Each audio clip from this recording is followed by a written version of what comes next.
Assalamualaikum warahmatullahi wabarakatuh. Perkenalkan, nama saya Yulistian dari jurusan PPKNA 2019 Universitas Sultan Ageng Tirtayasa. Dan yang terhormat kepada Bapak Ikmanur Rahman SPD MPD selaku dosen pengampu mata kuliah Sistem Politik Indonesia. Baiklah, pada kesempatan kali ini saya akan sedikit menjelaskan terjemahan dari buku kedua, bagian kedua, yang dimana buku kedua ini membahas tentang nilai-nilai intelektual dan pendidikan. Sedangkan pada bagian kedua yaitu membahas tentang bagaimana kebaikan intelektual berkaitan dengan tujuan dan praktik pendidikan lainnya. Nah, pada bagian kedua ini terdapat 4 poin pembahasan, yaitu poin ke-6, poin ke-7, poin ke-8, dan poin ke-9. Poin ke-6 yaitu tentang pemikiran kritis dan kebaikan intelektual. Herpes Siegel.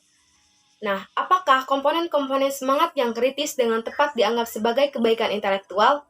Dalam Reason Siegel 1988 yang mempertahankan dua komponen pemikiran yang kritis.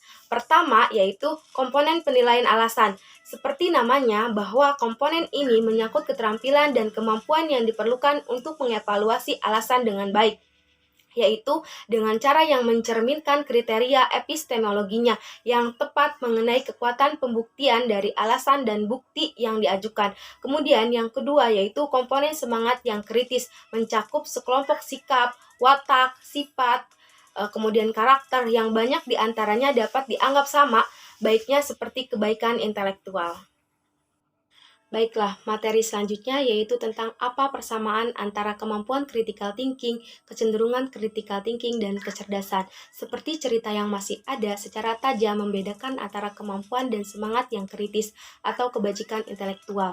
Tetapi beberapa teoritis menganggap bahwa kemampuan bagian yang diperlukan dari kebajikan, karena seseorang tidak dapat memiliki kebaikan tanpa setidaknya sedikit memiliki kemampuan. Namun berbeda dengan Tishman, Jay, dan Perkins, jelas bahwa kemampuan dan watak yang relevan adalah berbeda, penting secara pendidikan untuk mendorong keduanya. Di surat kabar yang sama, para penulis ini berpendapat bahwa kecenderungan berpikir mencakup kesanggupan tetapi melampaui kesanggupan itu, dan bahwa watak demikian terdiri dari 3 unsur, yaitu kesanggupan, kepekaan, dan kecenderungan. Nah, kemampuan merujuk pada kemampuan dan keterampilan yang diperlukan untuk mengatasi perilaku tersebut. Tishman, Jay, dan Perkins tidak sendirian dalam membangun kemampuan ke dalam watak, sehingga memiliki watak adalah fakta bahwa memiliki kemampuan, dan sebaliknya tidak memiliki kemampuan adalah tidak memiliki watak. Pembahasan selanjutnya yaitu handal versus tanggung jawab atas kebaikan intelektual atau bisa disebut dengan reliabilitas versus responsibilitas. Nah, perpecahan yang terkenal di antara para ahli teori kebajikan intelektual memisahkan mereka menjadi dua, yaitu handal dan tanggung jawab. Reliabilitas mengambil calon kebajikan intelektual sebagai kebajikan intelektual asli karena latihan mereka andal menghasilkan keyakinan sejati. Misalnya yaitu mekanisme persepsi, kemudian memori, dan kemampuan penalaran alami. Karena kecenderungan mereka sebenarnya untuk menghasilkan kepercayaan yang benar, inilah yang membuat mereka menjadi cerdas. Kemudian sedangkan responsibilitas mengambil calon kebajikan intelektual menjadi kebajikan intelektual asli karena mereka unggul atau sempurna. Beberapa alasan untuk lebih memilih pandangan yang bertanggung jawab yang paling penting adalah bahwa itu adalah pandangan yang paling sesuai dengan epistemologi yang paling tepat dan dapat dipertahankan. Kemudian, dalam pendidikan, hasil saja tidak cukup. Guru ingin siswa mereka tidak hanya untuk percaya kebenaran, tetapi untuk percaya dengan alasan yang benar, dan untuk menghargai pembenaran yang diberikan alasan tersebut. Dan pendidikan bukan hanya untuk mendapatkan jawaban yang benar, tetapi untuk mendapatkan dengan cara yang benar, misalnya dengan menggunakan metode atau prosedur yang tepat, dan untuk menghargai kebenaran cara tersebut. Dengan kata lain, bahwa dalam pendidikan kita harus menjadi internalis tentang pembenaran. Untuk alasan yang sama, dalam pendidikan kita harus bertanggung jawab. Jadi, pada intinya, pendidikan bukan hanya menciptakan murid yang handal atau reliabilitas, tetapi pendidikan juga harus menciptakan siswa yang memiliki rasa tanggung jawab atau responsibilitas. Berikutnya membahas mengenai hubungan antara kebaikan dan akal sehat. Sejauh yang memiliki kebajikan intelektual membutuhkan pertemuan beberapa ambang batas yang memadai kompetensi sehubungan dengan kemampuan yang ditangkap oleh komponen penilaian critical thinking. Kita harus menjawab dengan tegas bahwa memenuhi ambang batas ini memerlukan bersikap rasional. Tentu saja, sejauh kepemilikan kebajikan intelektual tidak memerlukan pemenuhan ambang batas. Memiliki kebajikan tidak berarti bersikap rasional. Bagi Her, tidak minimal untuk memiliki kebajikan membutuhkan beberapa minimal kemampuan. Salah satunya membutuhkan kompetensi, tetapi dia tidak secara tepat menentukan tingkat kompetensi yang dibutuhkan. Jadi, menjadi berbudi luhur secara intelektual memastikan menjadi rasional. Namun, rasional yang dimaksud di sini yaitu rasional yang menjadi kompeten, atau rasional itu merupakan kemampuan yang diperlukan untuk memiliki kebaikan, dan rasional ini merupakan syarat yang diperlukan untuk memiliki kebajikan. Nah, pembahasan selanjutnya yaitu tentang critical thinking, kebaikan intelektual, dan tujuan pendidikan. Kita harus peduli terhadap critical thinking, keunggulan intelektual, dan hubungan di antaranya, serta tujuan dari pendidikan itu sendiri. Nah, critical thinking penting sebagai standar pendidikan termasuk perannya dalam membantu siswa menjadi mandiri dan siap untuk dewasa. Tempatnya dalam tradisi-tradisi rasional yang kedalamannya kita berusaha untuk memprakarsai siswa selama pendidikan mereka dan peran pentingnya dalam kehidupan demokratis. Yang paling penting adalah dibenarkan oleh tugas kita untuk memperlakukan siswa dan orang lain dengan rasa hormat sebagai orang. Nah, kemudian tugas atau tujuan dari pendidikan itu sendiri bukan hanya sekedar meningkatkan kebajikan intelektual atau kecerdasan. Namun jauh dari itu, pendidikan juga bertujuan untuk membantu siswa menjadi pemikir kritis yang berbudi luhur secara intelektual. Selanjutnya yaitu pembahasan poin ketujuh tentang moralitas intelektual, kesadaran diperpanjang, dan epistemologi pendidikan. Menurut pandangan yang populer dan teoritis tentang epistemologi pendidikan, ujung epistemik utama pendidikan terdiri dari peningkatan kemampuan kognitif dan nilai-nilai intelektual subjek, di mana akhir epistemis siswa dikontraksikan dengan misalnya hanya mendorong siswa untuk secara pasif memperoleh informasi. Akan tetapi, ada ketegangan antara usulan ini dan penggunaan teknologi pendidikan kontemporer secara luas. Misalnya penggunaan sumber internet ketika meneliti esai, menggunakan perangkat lunak canggih dalam menyusun desain atau seterusnya. Karena hal ini mendorong ketergantungan pada teknologi dengan mengorbankan pengembangan kemampuan kognitif dan kebajikan intelektual siswa itu sendiri. Berikutnya yaitu tentang kebaikan intelektual, pemahaman, dan catatan teori yang tepat tentang epistemologi pendidikan. Dengan mengenali keunggulan nilai-nilai intelektual dalam penjelasan teori keutamaan dari tujuan epistemik pendidikan, apakah hal tersebut dapat membantu kita menyelesaikan ketegangan antara penjelasan epistemologi pendidikan dan ketergantungan kita yang luas terhadap teknologi? Nah, poin kuncinya adalah yang terpenting cara kita untuk mengendalikan teknologi itu sendiri. Jika sekedar mencurahkan kesadaran seseorang pada teknologi tidak akan mengembangkan kebajikan intelektual seseorang, dan tentu saja akan menjadi haram bagi yang berbudi luhur secara intelektual. Namun, pertimbangan sekarang bagaimana penggunaan teknologi dapat membantu kebajikan intelektual, dan dengan demikian pemahaman semakin menonjol. Tidak cukup bagi siswa hanya mengetahui bagaimana memeriksa Wikipedia mengenai topik dan dengan demikian menentukan jawaban untuk sebuah pertanyaan. Sebaliknya, para pendidik akan ingin melihat bagaimana siswa secara kritis merenungkan topik ini, bagaimana dia mengintegrasikan informasi ini ke dalam kumpulan pengetahuan yang lebih luas yang telah dia peroleh, bagaimana dia membawa pengetahuan baru ini untuk disampaikan pada topik-topik terkait dan seterusnya. Ketergantungan pada teknologi dapat membuat pengembangan beberapa kemampuan dan kemampuan kognitif kita mungkin tidak akan ada titik di mana dalam mempelajari bagaimana membuat jenis perhitungan tertentu jika teknologi selalu siap untuk melakukan pekerjaan bagi kita. Misalnya sama sekali tidak ada pengganti teknologi untuk kebajikan intelektual. Ini berarti bahwa sebuah catatan yang berarti baik tentang tujuan pendidikan epistemis yang memiliki kebajikan intelektual pada intinya, pada akhirnya akan memperlakukan teknologi sebagai pelayan belaka untuk perkembangan kognitif. Nah, Setelah kita memahami kebajikan epistemologi dengan benar, maka kita tidak perlu memilih antara perkembangan karakter kognitif subjek dan membuat penggunaan teknologi secara luas dalam konteks pendidikan. Selama teknologi ini bekerja untuk pengembangan kebajikan intelektual dan perolehan pemahaman subjek, maka ini sepenuhnya sesuai dengan tujuan dari epistemologi pendidikan yang berkualitas.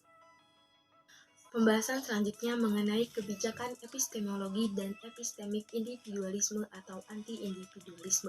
Jika seseorang membangun epistemologi kebajikan di sepanjang garis individualis epistemik, kemudian satu mengarah pada konsepsi epistemologi pendidikan di mana fokusnya adalah pengembangan sumber daya kognitif pada papan atas anak, penggunaan teknologi jika hanya menjadi alat untuk peningkatan sumber daya subjektif di papan atas dan keterbatasan yang impresif pada tingkat perkembangan kreatif kognitif subjek tersebut dapat digunakan oleh teknologi, maka kebergantungan yang meluas pada teknologi bisa jadi bertentangan dengan epistemologi kebajikan.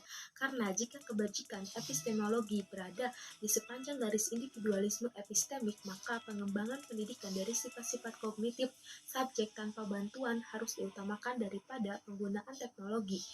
Nah, terutama di mana penggunaan teknologi mungkin mengurangi pengembangan sifat-sifat kognitif tersebut. Materi selanjutnya yaitu tentang epistemologi kebaikan yang diperpanjang. Bagaimanapun ketergantungan kita pada teknologi memiliki potensi untuk memasukkan teknologi ini ke dalam karakter kognitif kita, sehingga penggunaan teknologi tidak mengurangi perkembangan kognitif subjek, melainkan meningkatkannya. Nah, kapasitas kognitif subjek tidak terbatas pada proses kognitif alami yang terjadi di bawah kulit dan tengkoraknya, tetapi juga mencakup teknologi yang telah diintegrasikan dengan tepat ke dalam praktik kognitifnya. Pembahasan selanjutnya yaitu poin ke-8 tentang testimonial kebajikan. Apa itu testimonial kebajikan? Yaitu kecenderungan umum untuk berhati-hati dalam menerima kesaksian, tetapi juga untuk mempercayai orang lain dan tidak menyombongkan diri pada orang yang tidak semestinya meragukan para ahli dan kesaksian lainnya akan menjadi bajik. Tujuan dari kebajikan testimonial adalah untuk mempercayai mereka yang dapat dipercaya, yaitu kompeten dan jujur atau tulus, dan tidak mempercayai mereka yang tidak dapat dipercaya, yaitu tidak kompeten atau berdusta. Dengan kata lain, tujuannya adalah untuk memberikan wewenang epistemis hanya kepada orang-orang yang layak mendapatkannya. Jadi, memberi kebajikan testimonial adalah berharga karena itu membuatnya lebih mungkin bahwa kepercayaan terdahulu kita akan benar. Baiklah, pembahasan selanjutnya yaitu tentang untuk testimonial kebajikan dan kepercayaan sistem. Menyertakan sebuah tujuan yang jelas dari kebajikan testimonial ke dalam pendidikan menghasilkan beberapa tujuan pendidikan baru atau setidaknya membawa ke tempat terbuka dengan cara yang bermanfaat. Saya fokus pada satu tujuan, yaitu membuat siswa menyadari perlunya mengevaluasi keterandalan sistem sosial untuk produksi dan distribusi pengetahuan. Tapi, apakah menilai kredibilitas sistem benar-benar mungkin bagi warga biasa? Nikias Luhmann 1979 dalam Kepercayaan dan Kekuasaan menyatakan bahwa di dunia dewasa ini hanya seorang ahli yang dapat menentukan apakah suatu sistem tidak dapat dipercaya, bahwa sistem memerlukan kontrol bawaan untuk dapat dipercaya. Ada beberapa saran untuk bagaimana seorang pendidik dapat membantu siswanya untuk mengevaluasi kelayakan dari jalur sosial kita terhadap pengetahuan dan karenanya mengembangkan kebajikan testimonial. Yang pertama yaitu mendorong keseimbangan antara sikap skeptis dan sikap mudah tertipu. Kemudian yang kedua yaitu menyikapi kepekaan yang bersifat kesaksian. Yang ketiga yaitu melawan sikap dogmatisme. Kita perlu memupuk keterbukaan pada sumber-sumber informasi alternatif, dan yang keempat yaitu mengakui ketidakadilan epistemis yang dimana pendidik harus mendorong komitmen untuk keanekaragaman epistemis, serta yang terakhir yaitu keterlibatan di dalam politik. Pendidik dapat mendorong siswa untuk menghubungkan kebajikan kesaksian mereka yang berkembang dengan kebajikan moral dan sipil mereka. Baiklah, pembahasan selanjutnya yaitu poin ke-9 tentang masalah penilaian pendidikan untuk moralitas intelektual. Pembahasan Yang pertama yaitu ada keraguan tentang menilai moralitas intelektual. Secara umum, keluhan para pendidik adalah bahwa siswa saat ini termotivasi lebih oleh nilai yang mereka terima daripada nilai intrinsik apapun yang mereka pelajari di kelas. Nah, Kohn meringkas keluhan ini yaitu nilai mengurangi minat siswa dalam belajar, itu menciptakan persepsi untuk tugas-tugas yang mudah dan itu mengurangi kualitas pemikiran siswa. Hal itu juga mendorong untuk siswa menyontek dan takut gagal. Satu-satunya ujian yang dapat mengukur pencapaian kemampuan kognitif seseorang adalah kehidupan itu sendiri. Selain penyampaian pribadi yang terperinci yang mungkin diperlukan untuk menilai moralitas intelektual bahkan mungkin tidak dapat dinilai dalam periode relevan di mana siswa bersekolah atau beruniversitas, tetapi mungkin memerlukan perspektif yang yaitu jauh lebih dari jangka panjang.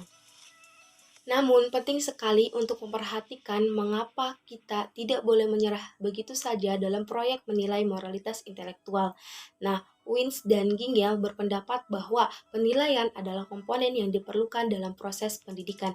Sebagai guru, kita berada dalam posisi yang sama, terutama dengan kebajikan intelektual yang lebih tinggi. Kami berusaha untuk mengajari para siswa kami untuk kejujuran intelektual, kemudian keadilan, keterbukaan, dan sebagainya. Tetapi biasanya kita tidak melihat penalaran mereka dalam tindakan dalam kehidupan mereka setelah universitas. Dalam pengertian ini, kita seringkali tidak tahu bahwa pengajaran kita telah berhasil.